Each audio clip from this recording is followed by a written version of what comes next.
Digital marketing నేర్చుకుని AI tools వాడుతూ డబ్బులు సంపాదించాలనుకుంటున్నారా? ఈ నెంబర్కి కాల్ చేయండి. నమస్తే రమగారు. నమస్తే జయ. మంచి స్టోరీ చెప్తారండి? చిల్లంగేరి కథలు చెప్పాక మన పుస్తకం. అవునవును. అందులో నుంచి ఇంకో కథ చెప్తా. ఈ చిల్లంగేరి గ్రామంలో చలమయ్య అని ఒక మోతుపరి ఉన్నారు. ఆయనకి భార్య ఉంది అన్నపూర్ణ, ఒక కుమారుడు ఉన్నాడు భూషణం. వీళ్ళు చాలా హాయిగా చక్కగా ఉండేవాళ్ళు. అయితే పిల్లాడికి పెళ్ళిడు వచ్చింది. పెళ్లి చేద్దాం అనుకున్నారు. అయితే పెళ్లి సంబంధాలు చూస్తే తమ చుట్టాల్లో ఓ ముగ్గురు ఆడపిల్లలు తమకి సరిపడే వాళ్ళుగా కనపడ్డారు. మనం కూడా చూస్తాం చూడు అట్లా. వాళ్ళు పెళ్లి సంబంధాలు చూస్తే ఈ పిల్ల సరిపోతుంది మన వాళ్ళకేని. అంటే కొంచెం ఏజ్, తర్వాత ఏమో పిల్ల వయసు, రూపురేఖలు బాగున్నాయి. వాళ్ళకి మనకి చూపించుకోవటం, వాళ్ళ ఈడు జోడే కాదు అమ్మా నాన్నల ఈడు జోడు కూడా సరిపోయింది. అది కూడా చాలాలి కదా. ఆలోచించుకుని ఈ ముగ్గురు అమ్మాయిల్ని కొడుక్కి చెప్పారు. పిల్లాడు ఏమన్నాడు, నాకేం అభ్యంతరం లేదు, మీరు ఎవరో ఒకళ్ళని సెలెక్ట్ చేయండి అన్నాడు. వీళ్ళు ఏం ఆలోచించుకున్నారు, ముగ్గురు కొంచెం మనకు కావాల్సిన వాళ్ళే, ముగ్గురు పిల్లలు బాగున్నారు, ఏ పిల్లని సెలెక్ట్ చేయాలి అని బాగా ఆలోచించి ఓ పని చేద్దాము, వీళ్ళని ముగ్గురిని మన ఇంటికి తెచ్చి ఒక వారం రోజులు ఉంచుకుందాం, పిల్లల లక్షణాలు చూసి మనకు సరిపడే పిల్లని చేసుకుందాం అనుకున్నారు. కాకపోతే ఇది తప్పు. ఈ కాలంలో అలా చేయకూడదు కదా. ఈ పిల్ల మనకు సరిపోతుంది, మిగిలిన వాళ్ళు ఎవరికి చాలరానే. తప్పు కదా. చాలా తప్పు. అలా చేయకూడదు. మనకి ఏం నచ్చితే అది చేసేసుకోవాలి అంతే. తప్పిస్తే సెలక్షన్ చేస్తామంటే ఎట్లా? అవును, అది చేయకూడదు. కానీ పూర్వపు రోజుల్లో అలా చేసే స్వయంవరాలు ఉండేవి కదా. అమ్మాయిలు సెలెక్ట్ చేసుకునేవాళ్ళు, అబ్బాయిలు సెలెక్ట్ చేసుకునేవాళ్ళు. సరే, అయితే ఏమైంది, ఈ ముగ్గురు ఆడపిల్లల్ని వాళ్ళ అమ్మ నాన్నలకు చెప్పారు, సరదాగా 4 రోజులు ఉంచుకుంటాం, పంపించండి అని. ఈ ముగ్గురు పిల్లలు ఇంటికి వచ్చారు. చక్కగా చికెళ్ళాడుతూ ఇంట్లో తిరుగుతుంటే బాగానే ఉంది.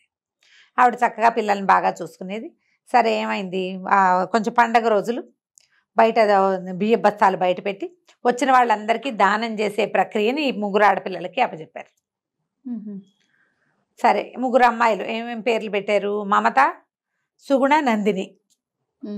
సరే, నందిని అన్న పిల్ల ఎవరు వస్తే వాళ్ళకి ఇట్లా దోసితో ధాన్యం పోసి పంపించేది.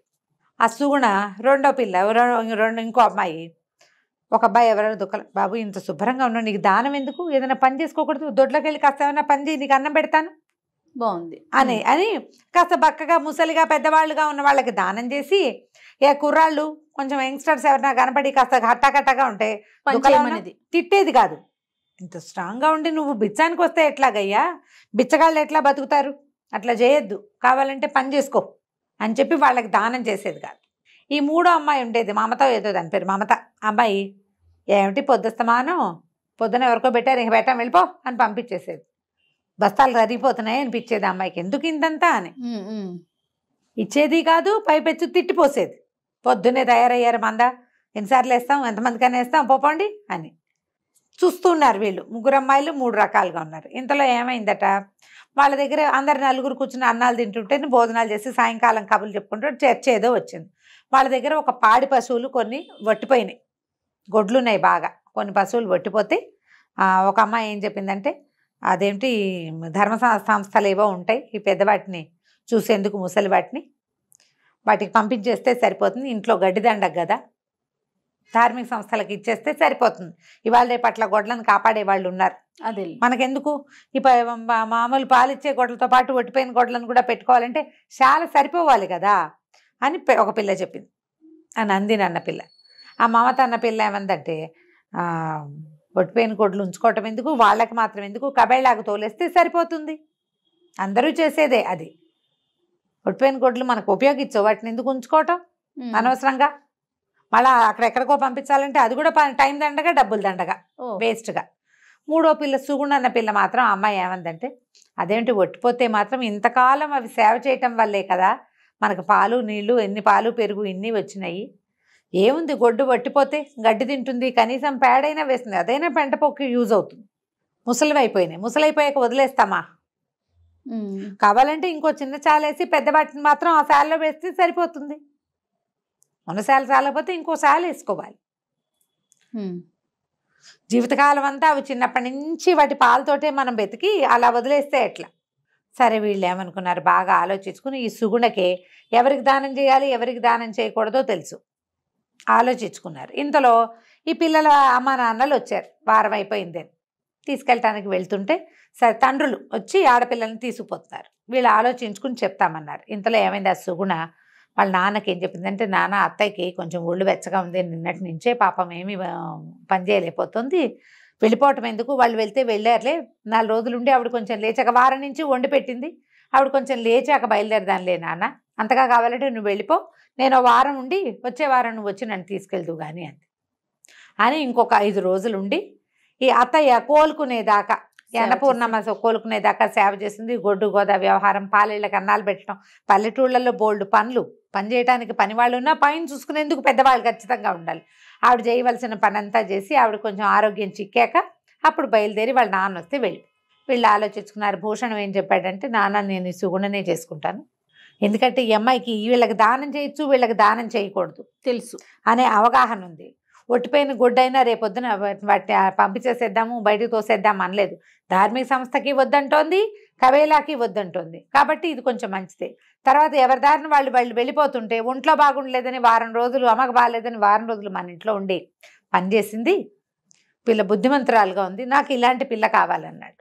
వాళ్ళ తల్లి చెప్పింది, పోన్లేరా రేపొద్దున ఈ పని చేయలేని పెద్దవాళ్ళం అయితే మమ్మల్ని బయటికి పంపే మనకన్నా ఇంట్లో ఉంచుకుంటుంది, అది కదా కోడళ్ళకి కావాల్సింది. అంతేగా. మనం వ్యక్తుల నమ్మకాలు ఎలా సంపాదిస్తాం? మాటలతోటి కాదు, చేతలతో.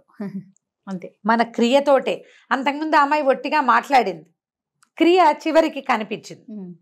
క్రియతోటే మనం ఎవరినైనా గెలుచుకోగలుగుతాం.